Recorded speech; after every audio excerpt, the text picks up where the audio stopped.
Hello, my name is Marissa Maldonado. I am a proud student of Boise State, interviewing Sarah Glenn through student media. First off, she is a designer in industry. She started in Boise, Idaho, worked in New York City, and now she's in wonderful California. So, would you want to? Hi, I'm Sarah Glenn. I am a product designer. I work mainly on the UX side of product design, but also as a product designer, you're just kind of going back and forth. I'm in San Diego, and I met Marissa here presenting a workshop for Hackfort, the tech showcase for Treefort. Indeed, and another really amazing way that we met is that she did a product design competition through her workshop at Hackfort, and it was impressively informative and really hands-on, which is also a very large part of what we value at Boise State, so that's why we're here today. So let's get started. So I guess we'll start at the beginning of your journey. How'd you get your foot in the door with UI UX? Were you younger? Did it just happen impulsively? It definitely wasn't impulsive. It was definitely sort of, where do I start? Okay, so from a very young age, I was always really interested in design and visual stuff, but I've always, I don't know, maybe I get this from my dad, he's an engineer, and so I was always kind of like to understand how things worked and why things work and why do we create things to make them work in the ways that they do. So I kind of started just picking up a camera when I was like 16 and started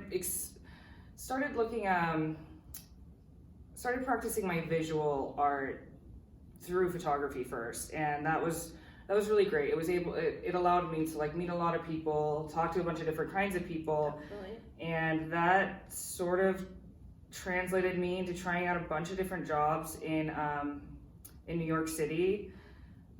And I guess I kept on looking down, what do I like about this job? What do I not like about this job? What job has what I like, but doesn't have what I don't like? And just sort of jumping in further down that path. And before getting into product design, I was doing front-end dev. And I could say what I liked about that, what I didn't like. And what I liked about that was it's visual and it's analytical. Absolutely. But I did find myself, A, just getting hired for design jobs, and then B, sometimes if I was working with a designer, they would hand me something and I didn't have a whole lot of say in how it worked. I then, kind of hit the research again and found user experience design and product design and did a 6-month intensive tech boot camp at Flatiron in New York City. And that's that's how I started. I got my foot in the door luckily I had that tech background already. Previous to that, I was also working in our e-commerce, and so those are good fields to translate into being a product designer. Totally. So was it awkward when you transitioned from being a novice, you started at 16, and then being able to go to New York City and try out all of these new career paths? What was your perspective on your opportunities? One, I just said yes to everything because I didn't really know what I wanted to do, and I just said yes. And if I didn't, the worst thing that's gonna happen is that you're okay, you don't have to do it again.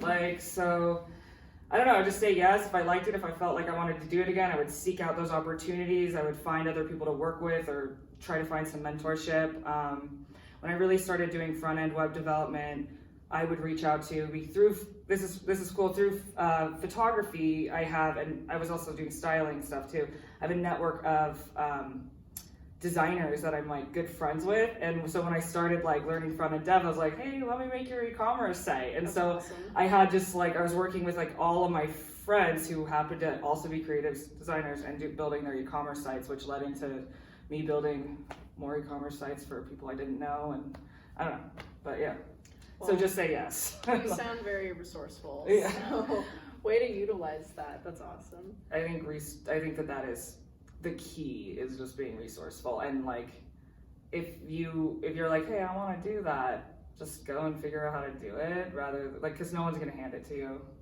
Absolutely. Yeah, you kind of have to study on your own time before you end up getting the opportunity officially. Mhm. And I know that in your biography it says that you studied for front-end development. Was that because of the boot camp that you attended? Well, so I did 2 tech boot camps. Did you have like formal, like university? No, background in it? I did not. So, I mean, obviously, this is a BSU. You're going to BSU. I think education is so freaking important. I just think that like at this day and age, there are so many different ways that we can get our education. I don't know that like I think that colleges and university is such an amazing way for people to have focused.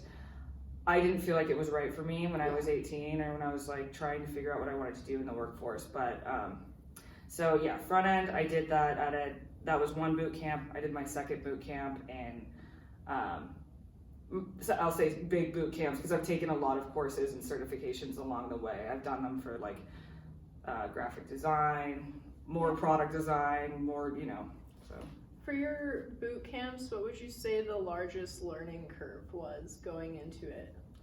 For me, because I didn't have traditional education, one thing that was really fun, and this might be funny to you, but one thing I was terrified of doing was presenting and talking to people and in front of people, and I really got to exercise that in my product design boot camp, and I even pulled my teacher aside. I was like, I'm like deathly terrified. Just like I remember talking on a call once and I started bawling afterwards. Just like in front of like 50 of my classmates. Like, why was I so scared of that? And it was just like I was like, there's no reason for me to be scared. I just need practice. So I made my teacher, my instructor, put me on the spot all the time, and at the end of it I was more comfortable, and hey, now I'm That's awesome. doing stuff like this. So Well, I met you from like lecturing for a workshop, so that's so cool. You held yourself. Yeah. Wow, it was awesome. Thanks. So when you've worked as both a web designer and front-end developer within industry, have you ever noticed that those jobs are more segregated within the skill set expected, or are people able to do both at once? Is that manageable? I mean, I would not say it's manageable to do both. I Cool. think doing small scale projects is fine, but generally if you are, talking to a company who's asking you to be like good at both things, it's really, you're not going to be able to do both really well at the same time. I mean, you might be able to on like a smaller scale, but I don't know. I think it's just way too demanding. Definitely, you may end up being exploited for as much time as possible. And I was really hungry when I was first getting into the industry, so I would do stuff like that and Absolutely. say yes to like stuff like that, because that's what, you do have to prove yourself in a way, even if it is a paid job, and so I don't think long term it's sustainable. I think it can be done. I wouldn't get in a habit of trying to push yourself that much. Yeah. I actually hear that phrase a lot in industry. They say, oh, she's hungry, like she wants it, And would you say that metaphorical hunger, is it just like a different level of hunger now that you're further in your career in terms of boundaries, motivation? I think that that hunger when you're first starting out is really about you want experience so bad, and now that I'm a little bit more senior in my experience, I know more about I know what to say yes to and I know what to say no to, but it's such an exciting field to be in, and it's really fun. I still work pretty hard. Cool, that's awesome. Yeah. Well, way to go. As an amazing web designer, developer, what are some of your favorite applications in terms of UI and UX? I feel like I'm gonna give you a non-answer because Okay. but really I think that when you start training yourself to look for good experiences, not everything in any platform is perfect, and that's why there's so much iteration that happens in design, and it might be a really amazing experience, but then in a month a new idea comes out in a different app, and then that's I don't know, so it's what about the iterative process that comes with being a designer? How is your workflow developed more as you've gotten into more senior positions in your career? I think that when you first start out, you really are I need to make sure that you want from you have the user journey, like everything to be perfect, and also because you don't know what to like look for as just a good experience, like it is really important to test and research and make sure you're doing that and like doing the due diligence of that. But as you get more senior, you know where to put your efforts better. So like if this is a common UI pattern or if this is a common UX pattern, you're like, okay, this is something that's kind of proven. I'm gonna focus on the area that's like a little bit more ambiguous that like I need to find that answer for.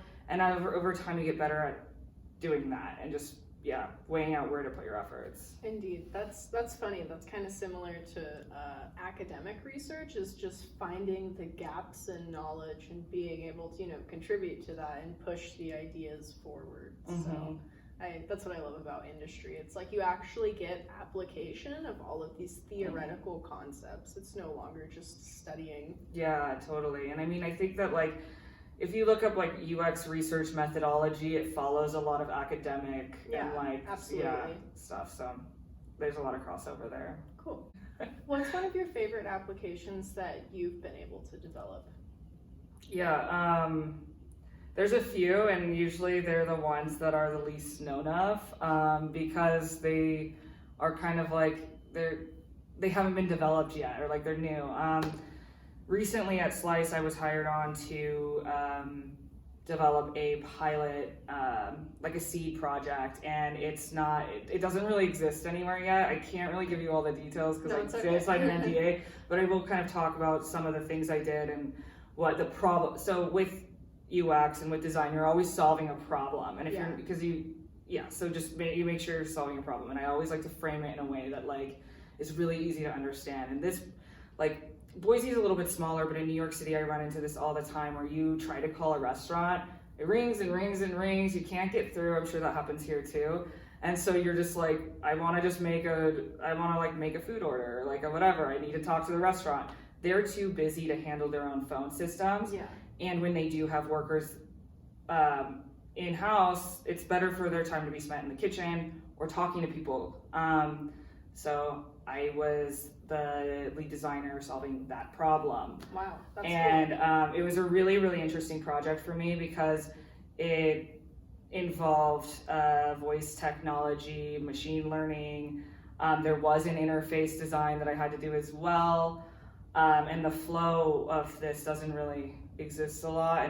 And I guess a good way to let you in a little bit of more what I was working on is like when you call a call center or something like that, and like you are pressing buttons and you're going through that flow. No one likes doing that, right? Yeah. I was trying to make a really good experience of that, but then there was also multiple interfaces that needed to be used by multiple users. Wow. So it was just a really kind of heavy thinker that I had to work through, and it was really, really fun. Wow. That sounds like a really cool hierarchy for structure and building that design, though. That's awesome. It was crazy, and it was really fun. Cool. So with your experience working for Slice, could you explain to us a little bit about the mission and ethics and values of that company? Yeah, so our value proposition is really to empower like small mom and pop pizzerias. I mean, we all use food ordering apps. Like, I don't know, I always am on Uber Eats if I'm not getting pizza.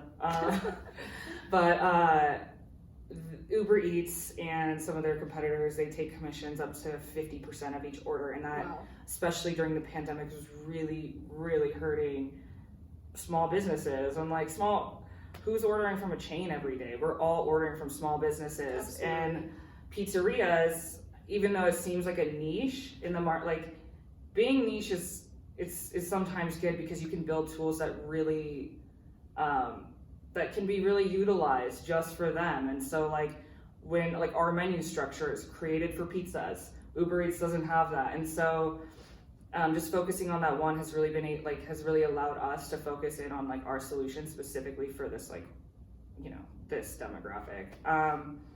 And Slice only charges $2 per order, so we are saving them so much money. That's so cool. Yeah. Way to go. And then aside from our consumer facing app, which is what you will hopefully use one day, we create a bunch of like solutions for the pizzerias themselves. So we host their websites, we create menus for them, we help them with their marketing materials, we have a POS. Wow. We're working on like a delivery app. So that's a perfect segue into my next question, but how does it feel to work in a team compared to, assumingly, when you were working independently in the novice part of your career? One of those, just to circle back to a previous question when you asked me like the learning curve at school, was I was very, very used to just being independent and just getting, and like having to be, because I wouldn't have the resources to work on a team. Being super collaborative, open to share my ideas, open for like, being told no, or like, there's a better idea out there. And like, I was a little more like fragile. I for some reason I thought it was like a reflection on me in my younger years or something. And like now it's like, oh no, it's like a good idea can come from anywhere. So the collaboration of the team day to day is great. I'm on stand-ups with the developers every day, and the product manager. We work cross-functionally. We have to work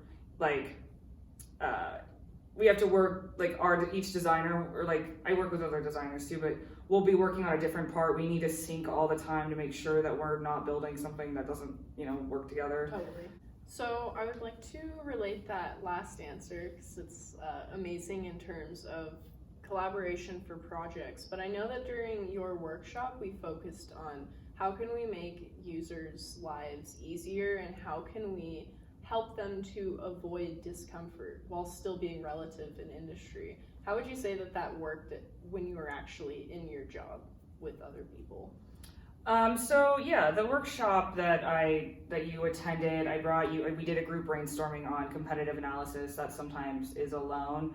But a lot of the methodologies that I used are things that are actually used in the workplace, but they're not always used. And then there's a bunch of other stuff we use for that too. But just even like, when I was in New York, right before Treefort, for work, I got in a boardroom with my team, and we drew all over whiteboards and talked about ideas and our thoughts and stuff. And so it's not so much the same as what you got to experience, but it is still very collaborative, and everybody gets, we use those. So that dot voting tool, that you do that so everybody's ideas get a chance. Absolutely. And we use that in real life. So, and it's just to make sure everyone has a say, because just because somebody's a little bit more quiet in the room doesn't mean that they don't have like incredible ideas too. And so it's just a way to make sure we're all heard.